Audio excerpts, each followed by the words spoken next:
White 50, white 50. White, ready. Blue ready. Green, triple C.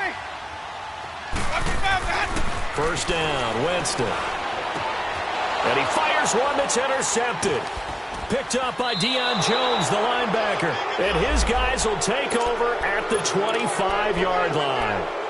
They are in a zone. Remember, folks, 4 interceptions for this defense a week ago. First drive, make it number 5. And the focal point will be the people who pick the ball out of the air.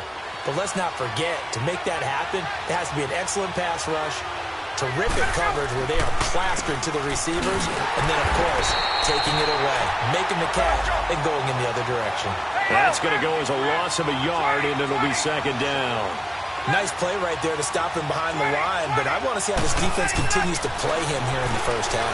Yeah, we know. You know better than I. He has the ability to take over a game, so what do? Yeah, I think you have to make sure that you bottle him in at varying levels, because if you crowd everyone to the line of scrimmage, if he breaks through, it's nothing but room to run. A first chance in the red zone for the Falcons now. They've got a 1st and 10 at the 11.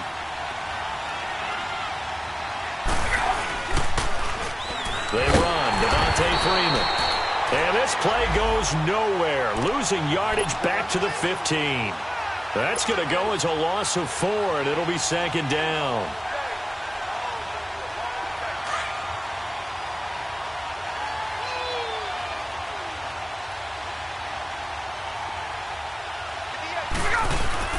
A fake to Freeman. Now it's Ryan.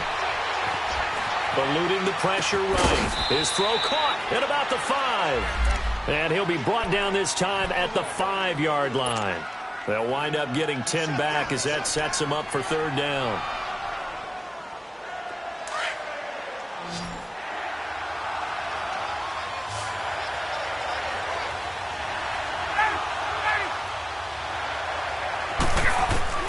From the gun on third down, Ryan. Buying time to a touchdown, Falcons. So a quarterback scramble, certainly a pass play, but he saw something, tucked it, and got in the end zone. A lot of quarterbacks, when they scramble, they're scrambling to create more time to throw the ball downfield. In this situation, as you noted, he tucked it and took off. Great play by him. Bryant tacks on the extra point, and it's now a 7-0 game. Now here's Bryant to kick it away.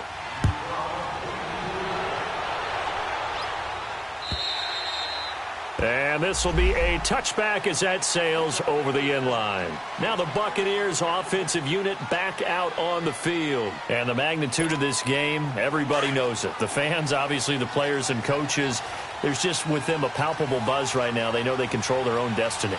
Win and you're in. And I think every player wants that. I think every coach wants that. I haven't been an organization yet that wants to be in a game where they have to rely on other teams to get them to their goals. In this situation, it's very cut and dry. Win, and you're in the playoffs. That's their mission. That's their challenge. And you know they've chosen to accept it. And what they told us is this has been the most focused week of practice we've had all year. You wouldn't expect any different. Yeah, and you know at the beginning of the season you have multiple goals. They just have one now. Win the game. Green, triple C. 5 on the 50. 5 on the 50. 5 on the 50. They'll run it now out of the gun. And he'll get this one up to the 26. 1 yard, the official pickup there, so it's going to set up 3rd and 9. Doubling this guy has to be a priority before moving up to the next level because the big fella, he just ate that one alive, just stuffed it. In fact, before the game, he was talking to us, and he's like, hey, these pants make me look fat. And we said, nah, man, you're just a whole lot of guy. He is well over 300 pounds. He's a big man. Looking for Johnson, and it's intercepted. Picked up by Deion Jones, the linebacker. And he's going to return it to the 21-yard line. Johnson was the intended receiver. Charles, when plays like that work, it's a thing to behold, but sometimes we see why they're buried deep in the playbook. And how many times have we been at practice and heard all the other guys chirping about, you know, I used to play quarterback in high school, I can do this, until it becomes a game situation. Not quite the same in many cases. Brandon, we talk all the time about those hybrid players, guys who can do more than one thing. And I think if you're playing strong safety in the NFL today, you are a true hybrid. Part linebacker, part cover guy. And coming up, sticking his nose in the mess there and making a nice play defensively. The reception good for 7. It's 3rd down. And on 3rd down, a nickel formation here defensively.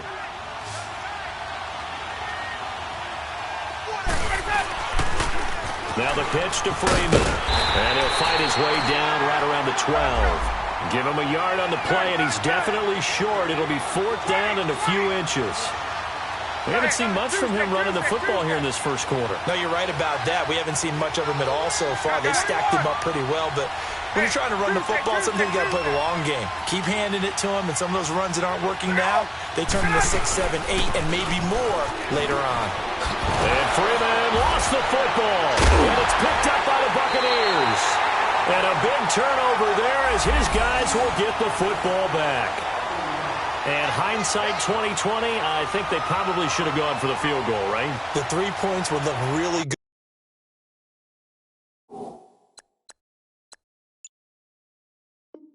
Right now, but I think what we just saw there, analytics really starting to creep into the game because more and more teams are saying the more you go for it, the better your odds of getting it, the better your odds of scoring 6 points instead of 3. They took a chance there. It just didn't pay off. Yeah, right here, the anti-analytics guys go thumbs up. Trying to shake off the interception from the last drive. He'll look to throw. And he takes this one back into the end zone, and the Falcon defense has a touchdown. So that's now 3 first-half interceptions, and that last one even costlier as it's returned for 6 points. So as a quarterback, how do you regain your focus? Well, QB 101 says you never show them that you're sweating. Still act like you're the guy, that you've thrown 6 touchdown passes, not 3 interceptions. But he's human. He's got to face up to his teammates. He's got to own up to that. See if he can brace up and also not look over his shoulder and see his back.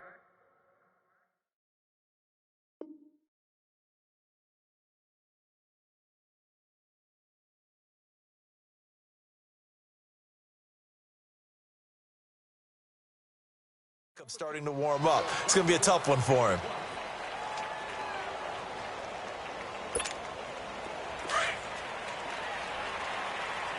Force!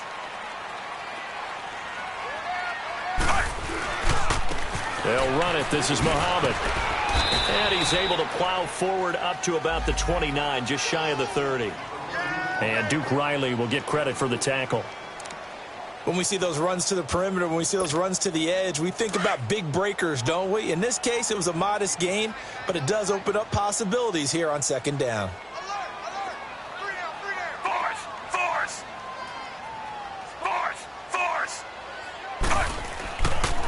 Here's Muhammad. Breaks the tackle. He's got room to run. That one's good for 35 yards on the ground and a first down.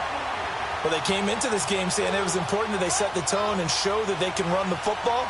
I believe that they've done that here in the first quarter.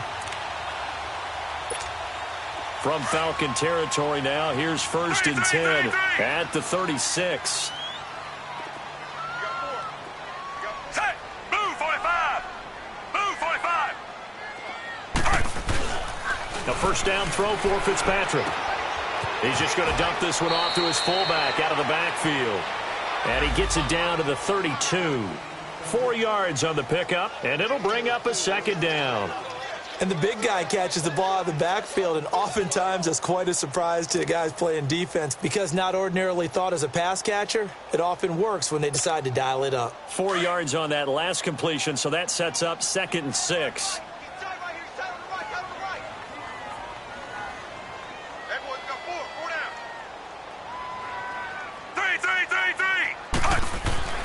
Fitzpatrick down. And he's going to be taken down back around the 35-yard line. Grady Jarrett in there to drop him for his 5th sack of the year.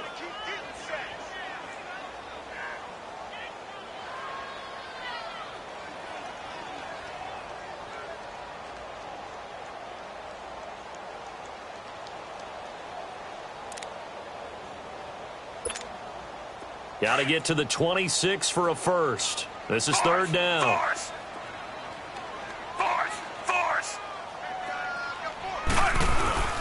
Throwing Fitzpatrick. He rifles one that's intercepted. Picked off by Ron Parker. And his guys are going to take over at the 21-yard line. And as a defender, if you come with 2 interceptions in a game, that's pretty rare in the NFL. You might see one guy a weekend do that. But to have 2 in the first quarter, that's something you don't see all that often. I have a feeling they'll think twice about throwing in his direction too often. The drive will start with a carry by Devontae Freeman. And forget about finding a lane. He barely had time to look up before he was planted in the backfield. I know when I was a kid, I always got real excited when I saw those lateral-type runs. But the best backs that made it happen, they put a foot in the ground and just go. That didn't happen there. That play got swallowed up. It's a short one here, complete to the tight end. Only 3 yards on the catch. It's third down. And, partner, I think that was a great example that not all tight ends are created equal. Because everything was right. Got the completion, but he's not one of the more dynamic guys in the league. So even though he caught it, couldn't turn it into much more. Hey, wait.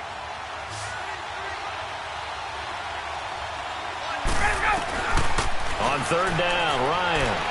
Flushed out right. And it's complete. Hooper. And he's going to be out of bounds up around the 45-yard line. And they're able to convert on third with a solid gain of 23. Looked like the defense put pretty good pressure on him, but he's able to flush out to his right to try and evade people. On the run, had to get on his horse. Hey, let's go. Still accurately throws a nice pass for a first down.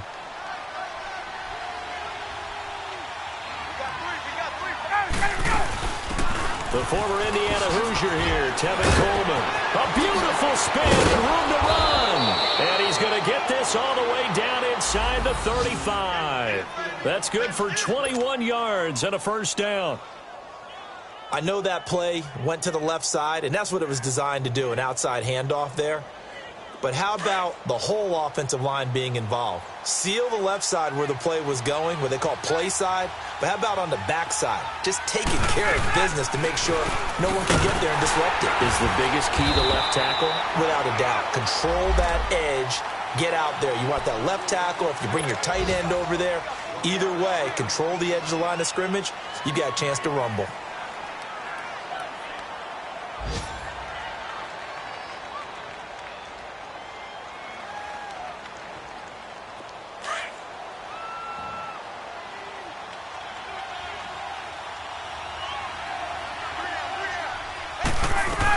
On second down, Freeman.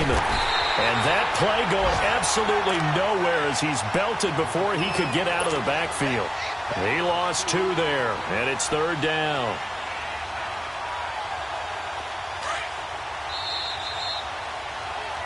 Alongside Charles Davis, Brandon Garden, it's the Falcons on third down. They've been okay, 2 for 3 thus far. This is third and 11. From the shotgun, Ryan. And incomplete. The contact made the ball roam free and brings up fourth down. You hear the calls for a penalty, but I just don't think so. I think in this situation, the defender was making sure his guy couldn't hold on to the football. So I don't see anything that warranted a flag. No, I'm with you. There was contact, but I'm happy they kept that flag in the back pocket. Well, he had that one on target. That's half the battle. The other half of the battle, however, is distance. And he nearly had that, too. But it was a crossbar that said otherwise, and that'll deny him a shot at 3.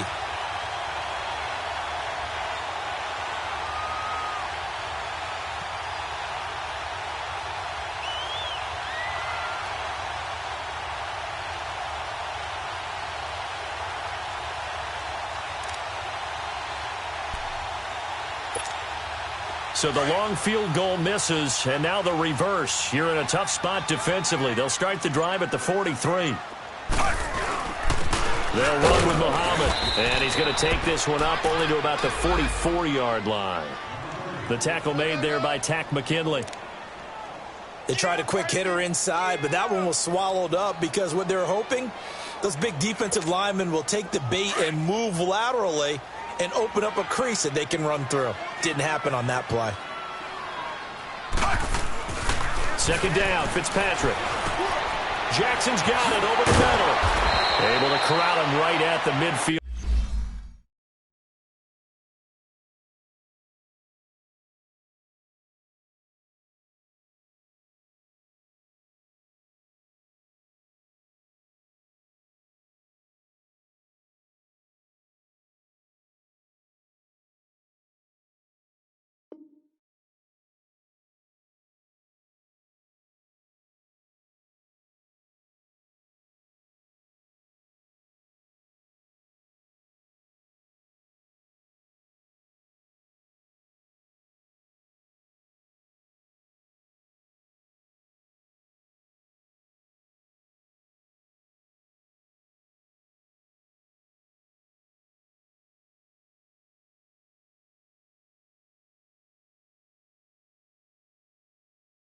Stripe following that sparkling display of footwork we saw.